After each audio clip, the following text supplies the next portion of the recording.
Today on the Trout Show, listeners meet Jules Leyhe, a slide guitar maestro who's been chasing riffs since his preteen years, inspired by the one and only Jeff Beck. He's rocked stages with blues legends and now shares his skills through his YouTube Master Series. Fans and musicians alike can settle in as the Trout Show dives into his journey, his influences, and what drives his killer sound. And now here's the Trout's interview with Jules Leyhe. What'd you get your degree in? Guitar performance, performance Sense, degree. doesn't it? Yeah. Yeah. Which was just, the classes I took included Jeff Beck lab. Oh, wow. Yeah, there was a lab where, just the most in-depth study of and breaking down his solos, his techniques, learning. I mean, it's funny because at the first day of class, I figured, gosh, I'm excited for everything we're going to learn here, but I just hope at some point, like maybe the final will be "Cause We've Ended as Lovers." And what do you Take know? it that's one of your favorite ones. Okay. Yeah, and what do you know? The first class we learned Was "Cause We've Ended as Lovers." So that's just an example of what one semester was like, and there were 4 years of school there. I was there from 2008 to 2012. And now that it's 2025 and that's 13 years ago, I still implement and use everything that I learned at school.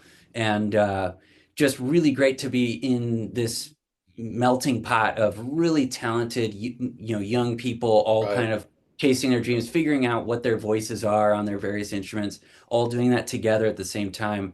That was an experience kind of unlike any other. It's really amazing being there. What do you remember the first song you heard Jeff Beck play? Or was your one of your first experience with him?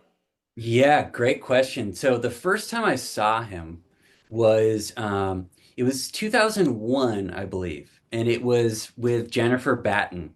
Oh yeah, I It was remember those. Yeah, the other guitar player. Yeah, there. yeah, and that was just like a kind of melt your face, like it was like a really loud show. Yeah. Yeah, super kick-ass loud band, and this was at the Warfield in San Francisco. Okay. And so I went in and I was like 11 years old.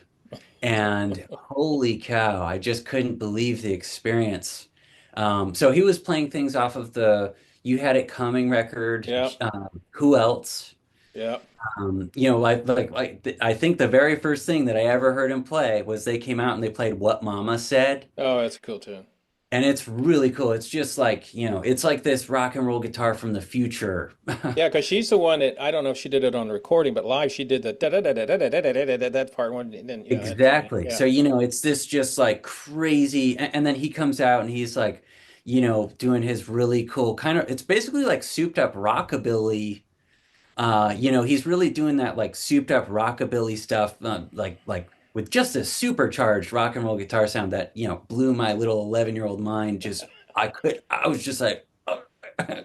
So that was my first experience. And then the second, once I got hip to him and I just started listening to all of his records, my dad and I went and saw Jeff Beck open for BB King Mm. at the Concord Pavilion, which is about like 45 minutes east of San Francisco. And Hmm. I still remember that night. That was one of those like, oh wow, this intense, amazing thing is going to happen.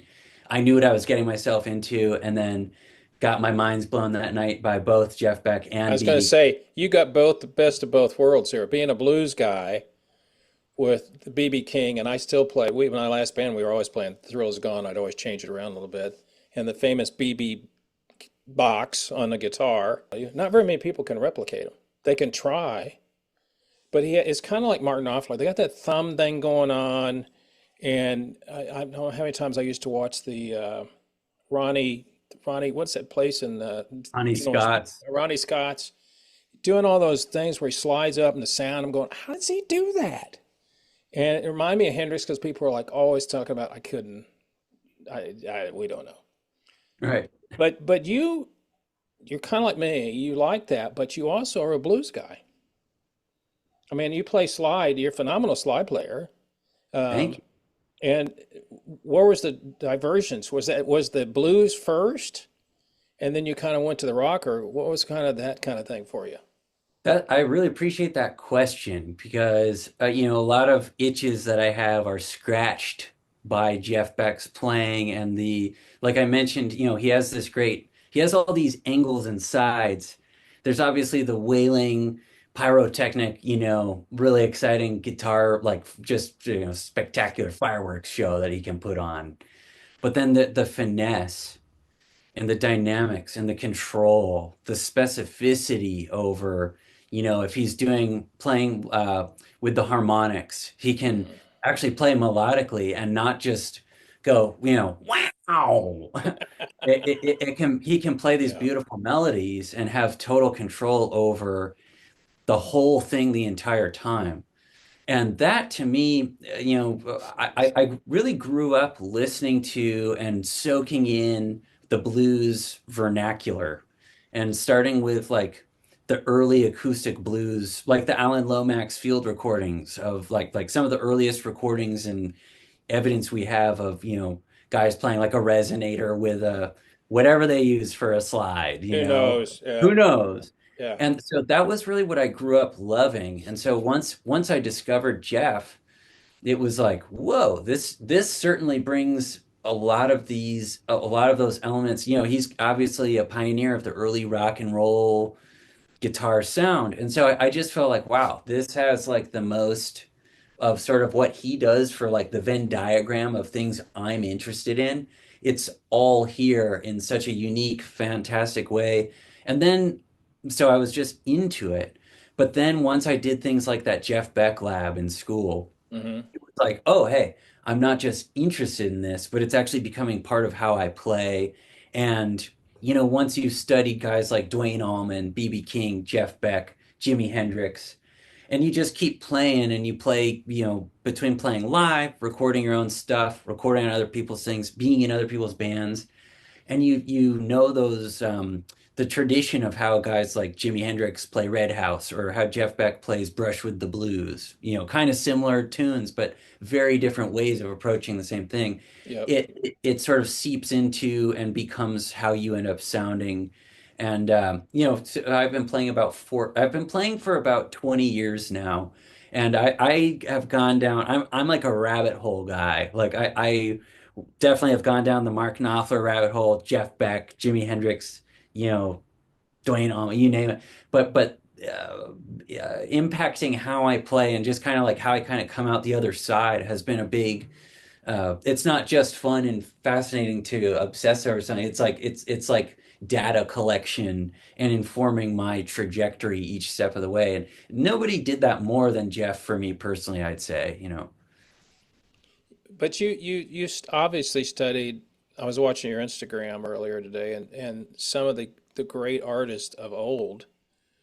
I just did a little podcast on. I have two parts. I have a podcast where I take this, and then I started another one this year called Vinyl to Viral, where I talk about the music industry, how things got like where the microphone come from, and where they used to, who did the first recording, and I just got through talking about Robert Johnson and all these people that were influenced, and you're like, because where I started, and people know this from me, is I grew up listening to. I was a Beatles guy. I'm old enough the Beatles era. But when the Stones came out with Little Red Rooster, I went, "Oh, what's this?" And then I see who's Howlin' Wolf. Who is so and so? And I'm like, who are these people? And then I became attracted by the fact that they had a lot to say, but didn't say much when they did it, whether they were singing or whether they were playing their guitar. And I thought, wow, that's pretty deep right there when you can do that. And then you start to grace like Eric Clapton. All these people end up starting with the blues. A lot of them did. And I was talking about Billy Gibbons earlier. That's all blues-based stuff. Um, but like you said, I think the thing about what you're doing is you're kind of a professor of the music industry. When did you pick up your first guitar? How old were you? Well, I'm 34 now, and I started when I was about 13. Yeah, So, but what time I? 21 Yeah. years ago, that guitar life can get a beer at this point. It's that old. So when did you decide though that you wanted to do it for a living? Good. You know what? That's a great question. I didn't really ever give myself another option. I was so obsessed from the first time. I literally was like this within about 6 months. My dad always tells me this story. I'm walking around my home, and I hadn't been playing for 5 years, 10 years. It was like 6 months in, and I said to my dad, I just looked at him and just said, "Dad, what would I do if I didn't play guitar?" Like this, like my God, I finally found my thing. And now here I am 21 years later. I've got a daughter and I'm supporting my family, with music and everything. So I really have been committed kind of since day one. Yeah. But no, that's a great question. There weren't six different options, and then guitar ended up winning out. It was like I'm doing this, baby. I that's it. That's one of the things I love teaching about is taking these, countless. I mean, here's my slide. I have spent thousands of hours with it, frustrated by it, playing on stage. I mean, I don't know. I've been playing for 20 years in front of people too. And that means that there were bands that I was in where one of the lead singers in a band that I was in about 15 years ago would put me up on a chair in the middle of a room full of people, and I would take like a 10-minute solo on the like D to C to G chord progression. And I just cut my teeth like learning how to make that work and not just go, okay, I've got two licks. And now you've heard them, and I have 8.5 minutes up on this chair. It was those sorts of experiences, which are now, in my past. They're a good 15 years ago. So I really try to take all of the experiences that I've had and give everybody the most efficient way of, bottle that all up into something that I can take and give to you so that you don't have to spend all the time learning the thing that I'm teaching you right now. And essentially just, that's the coolest thing about blues music to me. And I have this great phrase that a friend of mine, this great slide guitar player, Johann Borg, he and I were talking specifically about Ry Cooder, and he said, Hmm. there's the thing for him, and he coined this phrase that I love is the blues per note. And somebody like Rye, he plays one note and it'll just like give you goosebumps. And Hmm. Jeff Beck obviously is in that category too. He could just, he's got that potential any moment. He could just play one little note and he could either kick your ass with one note really hard, or he could draw you in and really Yeah. pull the. But just that control and the depth with literally one note that is something that's been a goal of mine, whether it's with slide or with my fingers or whatever. But that's sort of playing and not going, well, one day I'll play fast enough so that that's never really been. I like to play kind of fast sometimes, but that's not what I'm focused on. It's a much deeper, the best bluesy guys like they aren't like flexing their big muscles at you. That's not what makes it great. Hmm. It's something much more difficult to put your finger on. So I feel like that's something that I've just always that's been forefront of my mind. And at Berkeley, especially where there's a lot of hot dogging going on, Oh, I'm you know, sure. there's a lot of let me strut my stuff. I practice 12 hours a day. Can't you tell? Yeah. And so I was kind of like not of that mindset, which was a really nice, just a nice way to go into a place like that and come out being assured that, yeah, I don't need to play a gazillion notes to make Mm. my voice heard or anything. That's not what's going to work for me. So, there's a lot of like mind stuff that happens, obviously, that the chops and everything have to do with it, but it's really a small part. It's more about like yeah, you said something earlier about these guys like Derek Trucks and Jeff and everything, and all these folks that I think of as masters, and this goes beyond just musicians, but um, Vincent Van Gogh or just people like that, where we go, oh, well, they're a master.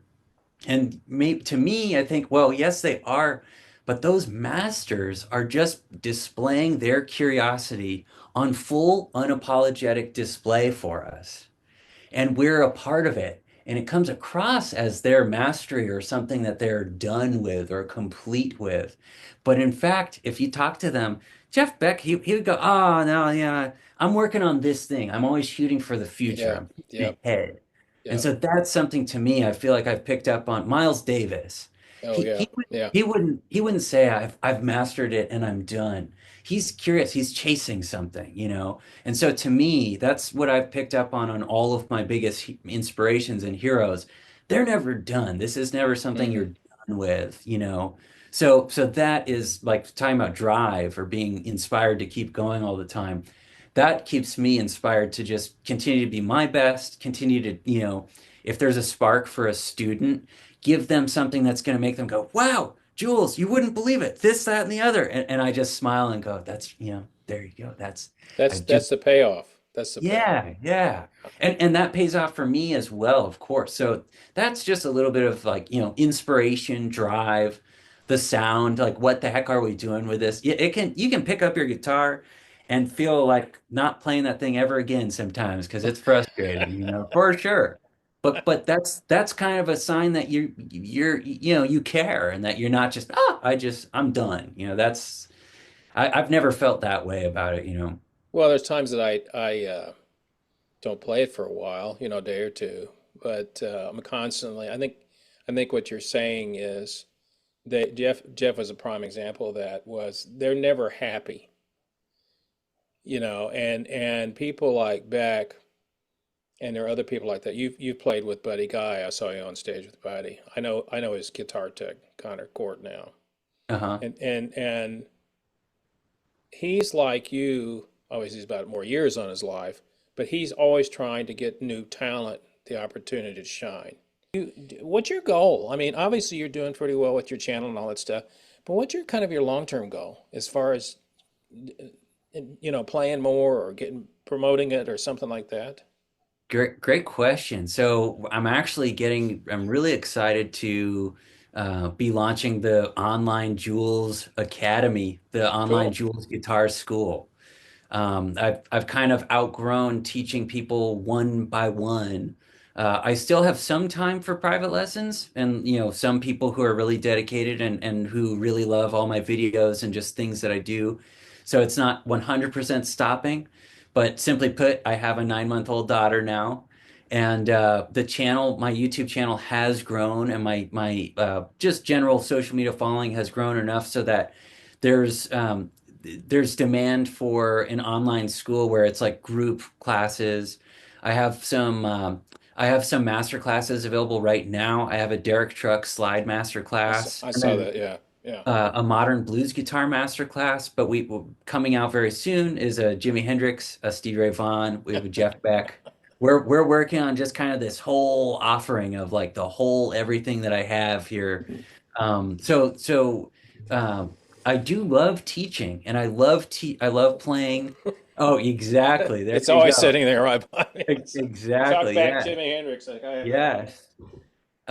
So my online guitar school being up and running very soon, like in the next couple of months. If anybody out there is curious as to what my courses look like, you can check out the Ultimate Slide Masterclass, a 2-hour free YouTube video.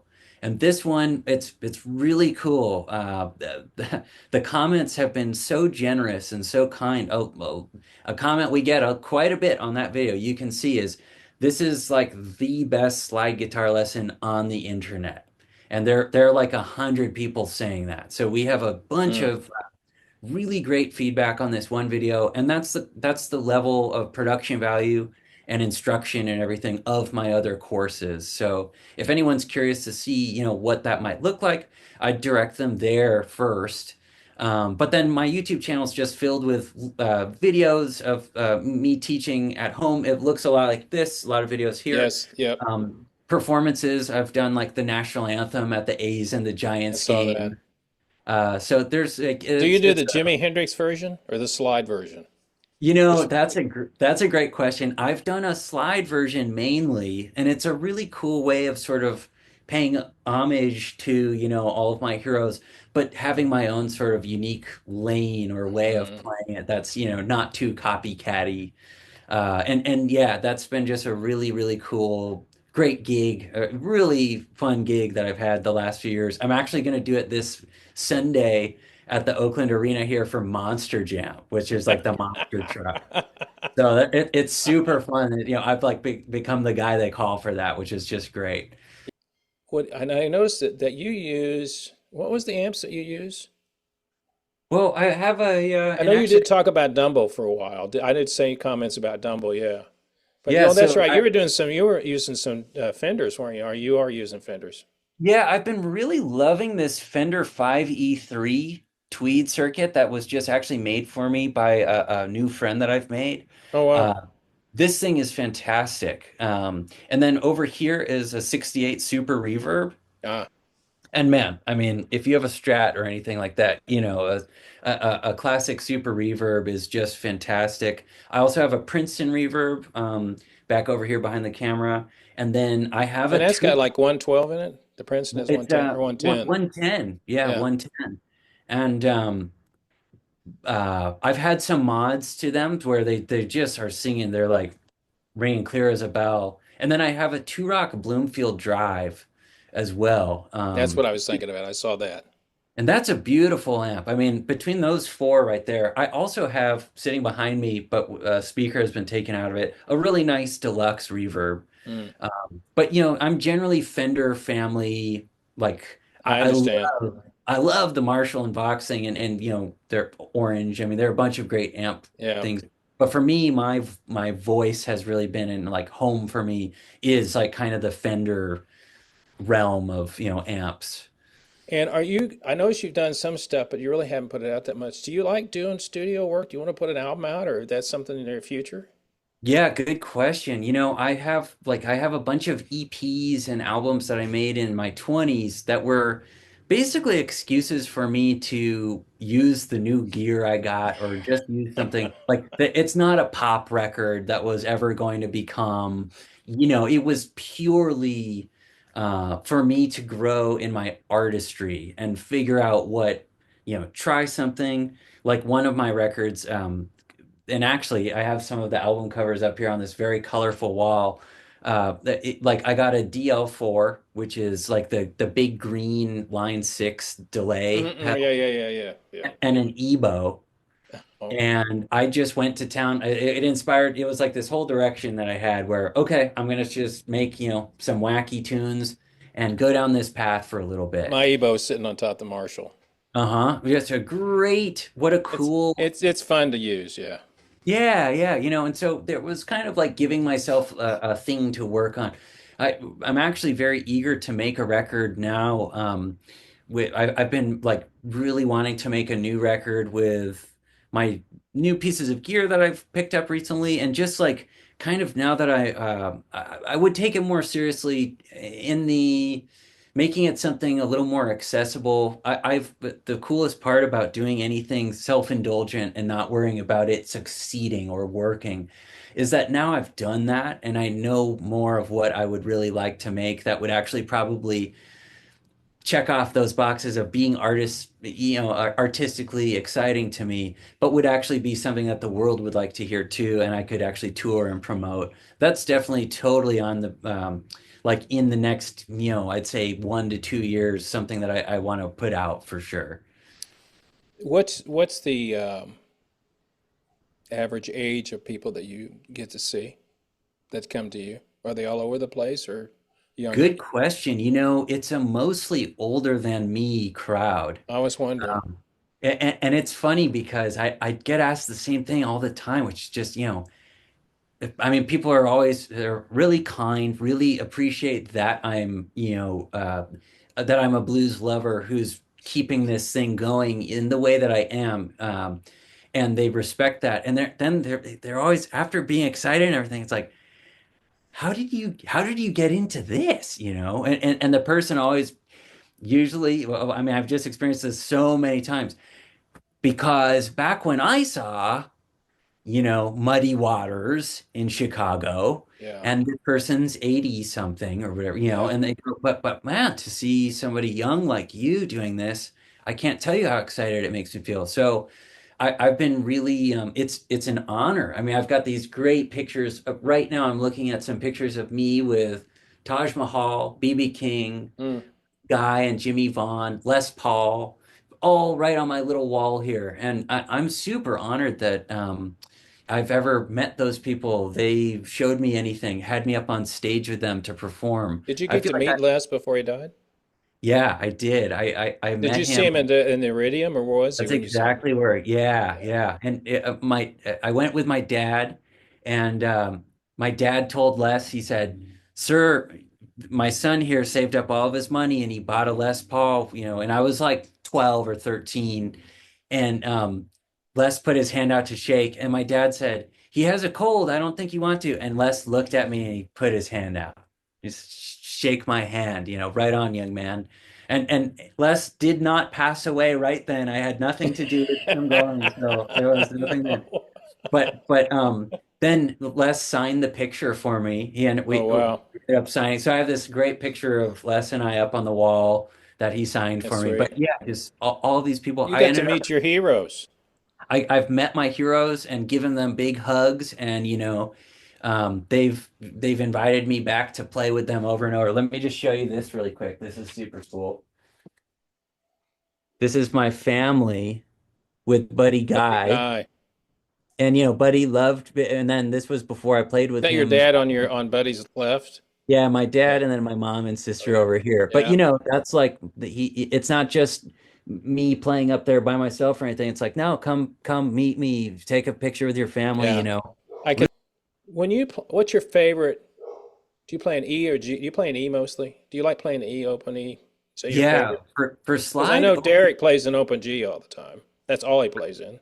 I like open E a lot. That works really well for, just like the way that's kind of like the language that it really just makes the most sense to me and works the best. I like open G a lot, but open E is preferable to me. It makes more Uh, sense to me.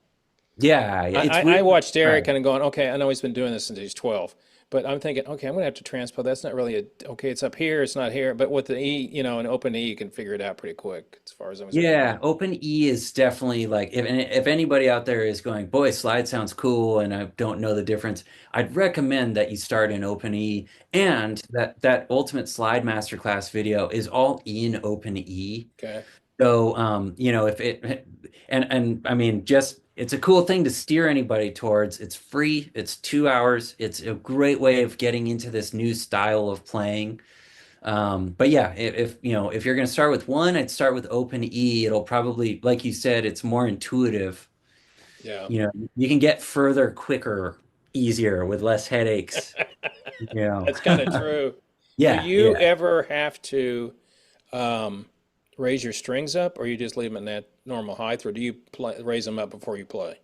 Great question. Just a little bit. Like Okay. I used to play with high action when I'm playing slide, and it's funny. As soon as I played with lower, more normal action, I realized, oh wow, I was kind of doing that. I was overcompensating, but really, it's best to have pretty normal action and just get used to a lighter touch with your slide. But there's all sorts of cool stuff you can do, like fretting behind the slide to make different voicings. You can play Kind of a like minor. Sonny Landreth does that all the time. 100% Sonny Landreth territory. So that's also why I'd recommend putting the slide on your pinky. If you do it on your ring finger, and Derek Trucks and Dwayne Allman both played on their ring finger, that's not a problem. But if you're new to it, it's advantageous to start on your pinky because there are Presumably. these other, yeah, there's all this stuff you can do behind the Yeah. slide. So I would encourage anybody to try starting with your pinky. It feels weird either way at first. So, it's kind of, if it's all the same to you, go like this with your pinky. Later on, you'll be glad you did. And it's like to me, it's like learning another language. Definitely. So when you talk about Jimmy, do you tell everybody to turn it down a half step, or you just say play an E and try to do it, or what do you do? Well, good question. So one thing about that, and I have my strat here, you Yep. can see I have the reverse headstock neck, Yep. right? Just like because So, he played it upside down. Yeah. exactly. And there's a really cool thing about that. One thing is that, so this is my little string, my first string, and you might Which not is know it. hear that. But And what is it? 9 or 11? What is it? these are actually nines. Nine's okay. They're nines. So what I've found as kind of like a magic Jimmy thing is with that reverse headstock. What it does is that now my what would usually be the low E tuning note is actually the high E right here. And what that means is that the high E string and then therefore the B string and the G, they actually go a shorter distance to the Hmm. tuning peg. Right, to the So note, yeah. when you're bending up on any of those notes, it's easier than it would be if the string was tuned all the way down here. Oh, wow. And so between playing a lighter set of strings, which gives you that really nice chimey, shimmery, like Wind Cries Mary, like a Marshall plexi, strat through a plexi sort of thing. Yeah. So now you start adding up these small details like the reverse headstock, the lighter strings, and then you go, oh, whoa, okay, now it feels more like what Jimmy's probably felt And like. then when you tune it a half step down, it's easier then it's absolutely. And, And I and I keep don't it. know, I've never read, and I got the privilege of interviewing the director and producer of his movie that came out last year about Electric Lady. And I'd love to interview Eddie Kramer if he's still around. I know he is. Yeah. But I've never asked anybody, and I should have asked Eric when I was talking, why did he tune it down a half step? Maybe for that reason, to bend Yeah, easier to bend. yeah, well, one thing that I've heard about why he tuned, well, so in a trio setting, it just simply fills out the space a little more to tune down a little bit. And what it also does is it helped Jimmy, who was kind of a shy singer, He was. it helped him not have to reach as high for the notes. So, Hmm. between sort of thickening and fattening up the sound of a trio, I mean, it gives simply more power. So the power trio. And then also making a key, like if he's playing in G or A, now it's not as high. Hi. So those are a couple of reasons that I've heard. And it's funny too. I just kind of like how E flat sounds. And I should tune one of mine down because I do like playing it there because it's easier Yeah. for me. And I'm a bender and a vibrato guy, you know. So yeah, for the feel for it really does lighten the load on your hand. You can just simply dig in more. You can like put more vibrato, bend the note, and then keep. That's how Jimmy does all those squirrely bends where it's like, wow, he's been going way up there and then controlling it this way. The strings are lighter and they're tuned a little lower. So it's like, have at it. That's a big part of it actually. And it's funny because it might seem like we didn't talk about much right there.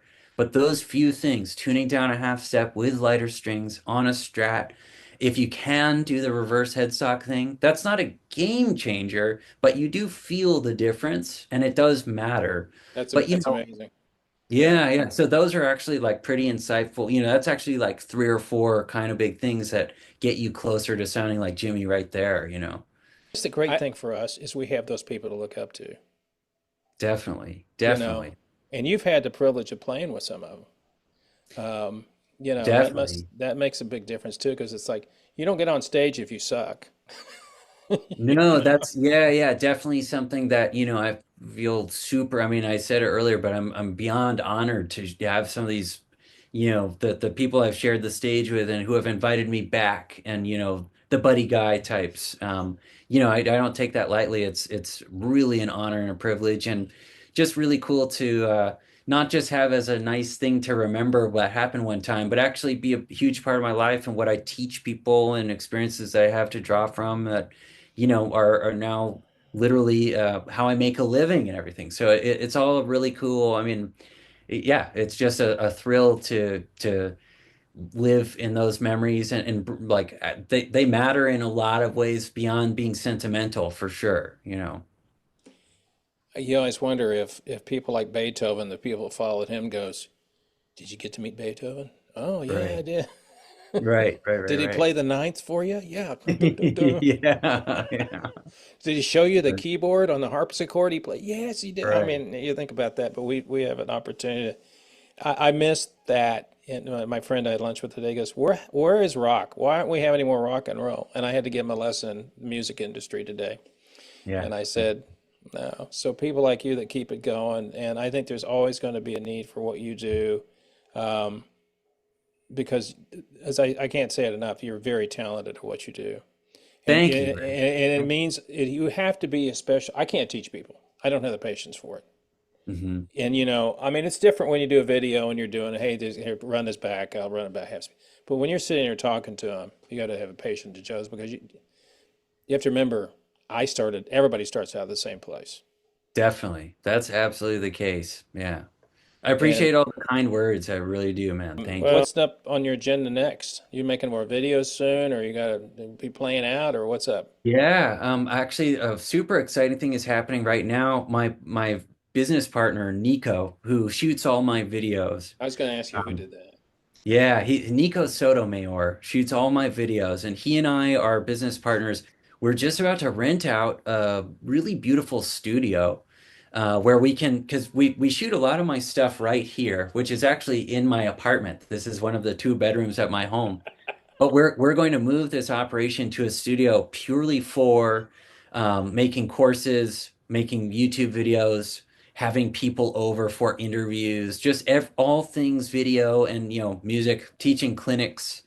So we're just about to move into this place, like I think next week actually. Have you So got a name for it? it's called Moon Landing. And so we kind of like it. Nico has his own business called La Luna Uh, Productions, which is the moon. So we're uh, like, moon landing, La Luna, it's something about the moon. We feel like we're finally landing on the moon at the right time here. well, that shows to me that you're doing pretty well if you're getting a studio and everything's going well. Yeah, thanks, man. It's definitely headed the right way, and we just want to grow everything, get just more people. The coolest thing I love about all of this is just connecting with people about something that means a lot to all of us. And teaching is just such a cool tool to, none of us are ever done teaching or learning or anything. So Mm. that's what this is just like. Every day is a new opportunity to meet someone really cool, get inspired by or inspire someone. You just never know. And yeah, so this feels like a launching off pad for the future of my channel and just business and who knows where it's going to take us, but that's kind of what's next.